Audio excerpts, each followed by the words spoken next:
तो बच्चों अब इस वीडियो में हम लोग क्वेश्चन नंबर जो कर रहे हैं वो क्वेश्चन नंबर है आपका 15। क्या है 15 नंबर क्वेश्चन समझते हैं और बेहतरीन तरीके से समझते हैं, ठीक है ना। तो इसको हम लोग नेमिंग कर लेते हैं, क्वेश्चन नंबर 14 से बदल करके 15 कर लेते हैं। चलिए क्वेश्चन नंबर 15 पढ़ते हैं। Straight highway leads to the foot of the tower. एक जो हाईवे है एकदम सीधा, वो पहुंच रहा है किसके, एक टावर के पास, सीधा एकदम टावर के पास पहुंच रहा है। मान लीजिए कि अंतिम जो एंड है उसका टावर है, ठीक है।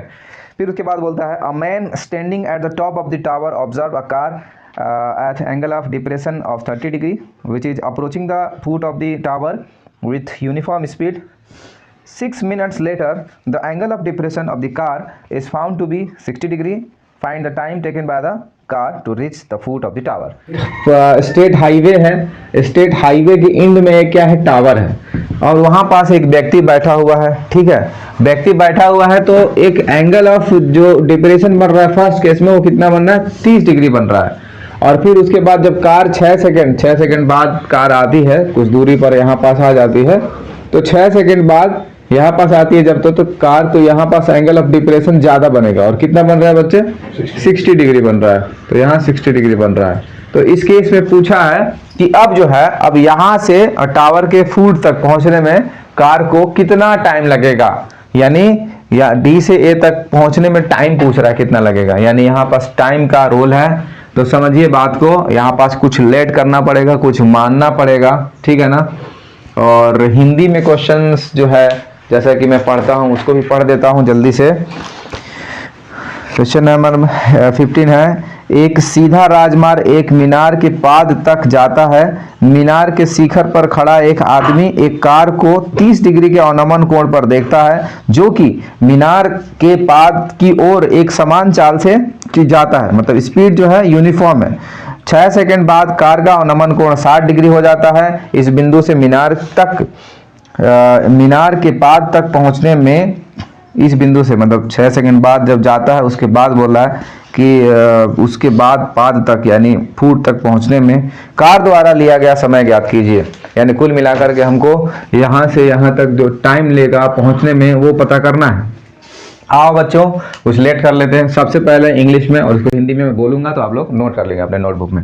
Late the height of the tower be h metre. माना कि मीनार की ऊंचाई h मीटर है, मान लेते हैं, तो इस मीनार के लिए h कर लेंगे। Speed of car v metre per second, और कार की चाल v metre per second.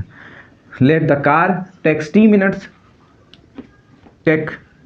t minutes time to reach foot of the tower of A B from D. मतलब इसमें कहने का मतलब ये है कि माना कि कार जो है t मिनट में डी से ए तक पहुंचने में, यानी टावर ए बी के पाद पर यानी फुट पर डी से पहुंचने में t मिनट का टाइम लेता है। तो आप लोग मान लेंगे कि माना t समय लेता है डी से ए तक पहुंचने में, ऐसे भी कर सकते हैं नोट, ठीक है ना। तो हिंदी में ऐसे लिख लेंगे। आइए, एंगल ऑफ डिप्रेशन जो होता है वो एंगल ऑफ एलिवेशन भी होता है यहाँ पास, तो यहाँ 30 डिग्री हो जाएगा और यहाँ कितना हो जाएगा, 60 डिग्री हो जाएगा, राइट।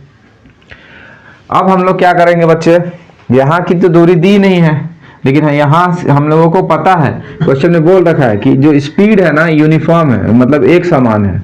तो यूनिफॉर्म स्पीड कितना है बच्चे, v मीटर पर सेकेंड, यानी कार की जो स्पीड है वो समान चाल से v मीटर पर सेकेंड से चल रही है कि नहीं। तो आइए इसमें हम लोग कर लेते हैं क्या, कौन सा ट्रायंगल लेते हैं, in triangle B A D. तो सबसे पहले हम लोगों को सी डी जो है, दूरी जो है वो मानना पड़ेगा। तो एक कॉन्सेप्ट बताता हूं कि स्पीड बराबर होता है डिस्टेंस अपॉन टाइम। उसको प्लग को निकाल कर उसको जोड़ देना है वायर को।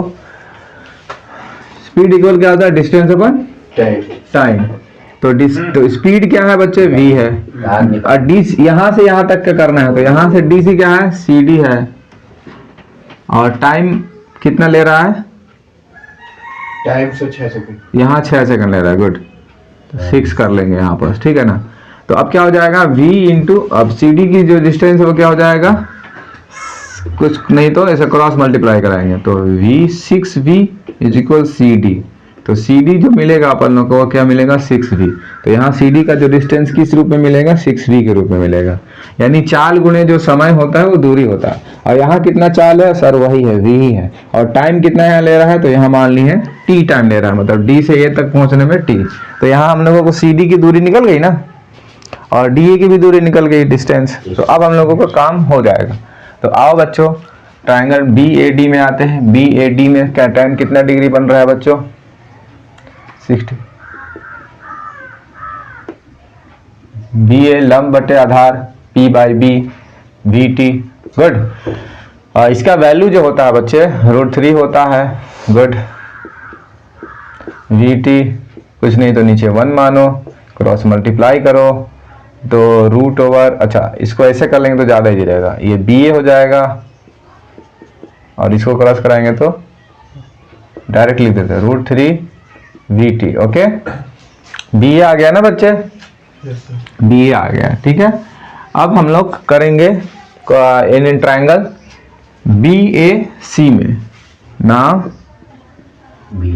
In triangle BAC